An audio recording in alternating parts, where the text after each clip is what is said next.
മാന്നാർ കലാകൊലക്കേസിൽ 3 പ്രതികളെ വീണ്ടും പോലീസ് കസ്റ്റഡിയിൽ വിട്ടു. 3 ദിവസത്തേക്കാണ് കസ്റ്റഡി കാലാവധി.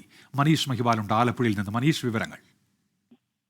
ഉന്മേഷ്, പ്രധാനമായും അന്വേഷണ സംഘം കസ്റ്റഡി അപേക്ഷയിൽ പറയുന്ന കാര്യം ഈ പ്രതികളുടെ മൊഴികളിലെ വൈരുദ്ധ്യം, ഒപ്പം തന്നെ ഒന്നാം പ്രതി എത്താത്തത് കൊണ്ട് തന്നെ പല കാര്യങ്ങളിലും ഉള്ള ആശയക്കുഴപ്പം മൂലം തെളിവ് ശേഖരണം നടത്തിയിട്ടില്ല. പ്രതികൾ സഹകരിക്കുന്നില്ല. അതുകൊണ്ട് തന്നെ കൂടുതൽ ദിവസങ്ങൾ വേണം. അങ്ങനെ 3 ദിവസത്തെ കസ്റ്റഡി അപേക്ഷയാണ് പോലീസ് മാവേലിക്കര കോടതിയിൽ ആവശ്യപ്പെട്ടത്. 3 ദിവസം ഒന്നാം പ്രതി ജിനു, രണ്ടാം പ്രതി സോമരാജൻ, മൂന്നാം പ്രതി പ്രമോദ്, 3 പേർക്ക് കൂടി 3 ദിവസത്തെ കസ്റ്റഡി അപേക്ഷ നൽകിയിട്ടുണ്ട്. നേരത്തെ 6 ദിവസത്തെ കസ്റ്റഡി അപേക്ഷ ഇന്നാണ് പൂർത്തിയായത്. കോടതിയിൽ പ്രധാനമായും റിമാൻഡ് റിപ്പോർട്ടടക്കം നേരത്തെ അന്വേഷണ സംഘം പറഞ്ഞത് കൊലപാതകം നടത്തിയത് ഇവർ തന്നെയാണ്, ഇവർക്ക് കൊലപാതകത്തിൽ കൃത്യമായി പങ്കുണ്ടെന്നുള്ള തെളിവുണ്ടെന്നുള്ള അന്വേഷണ സംഘം പറഞ്ഞിരുന്നു. പക്ഷേ ഈ മൊഴി എവിടെ വെച്ച് കൊലപാതകം നടത്തി, എങ്ങനെ കൊലപാതകം നടത്തി, എവിടെയാണ് ഈ മൃതദേഹം മറവ് ചെയ്തത് എന്നതിലടക്കം ഈ പ്രതികൾ പലരും പല ഘട്ടത്തിൽ പലതാണ് പറയുന്നത്.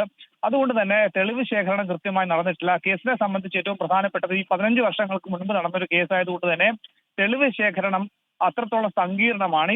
അതുകൊണ്ട് തന്നെ പ്രതികളെ 3 പേരെയും 3 ദിവസം കൂടി വേണമെന്ന് പറഞ്ഞു. നിലവിൽ ഈ 6 ദിവസവും പ്രതികളെ ചോദ്യം ചെയ്തത് മാന്നാർ, മാവേലിക്കര, ചെങ്ങന്നൂർ, അങ്ങനെ 3 പോലീസ് സ്റ്റേഷനുകളിലായി 3 പ്രതികളെയും പാർപ്പിച്ച ശേഷം അവിടെ ക്രൈംബ്രാഞ്ച് ഉദ്യോഗസ്ഥരാണ് ഇവരെ 3 പേരെയും ചോദ്യം ചെയ്തത്. സമാനമായ രീതിയിൽ തന്നെ 3 ദിവസം ഇവരെ കസ്റ്റഡി അപേക്ഷ കിട്ടുമ്പോൾ ഇനി തെളിവ് ശേഖരണത്തിനടക്കം പ്രതികളെ തെളിവെടുപ്പിന് എത്തിക്കുമെന്നാണ് നോക്കിക്കാണേണ്ടത്. ഒപ്പം തന്നെ ഒന്നാം പ്രതി അനിൽകുമാറിന് വേണ്ടിയിട്ട് പോലീസ് അന്വേഷണ സംഘം ഇയാളെ വിദേശത്ത് നിന്ന് എത്തിക്കാൻ അടക്കമുള്ള നീക്കങ്ങൾക്ക് വേണ്ടി CBIക്ക് അടക്കം ഇയാളുടെ അറസ്റ്റ് വാറണ്ട് വിവരങ്ങൾ കൈമാറിയിട്ടുണ്ട്. ഉന്മേഷ്. ശരി, മനീഷ് മഹിബാലാണ് ആലപ്പുഴയിൽ നിന്ന് വിവരങ്ങൾ നൽകിയത്.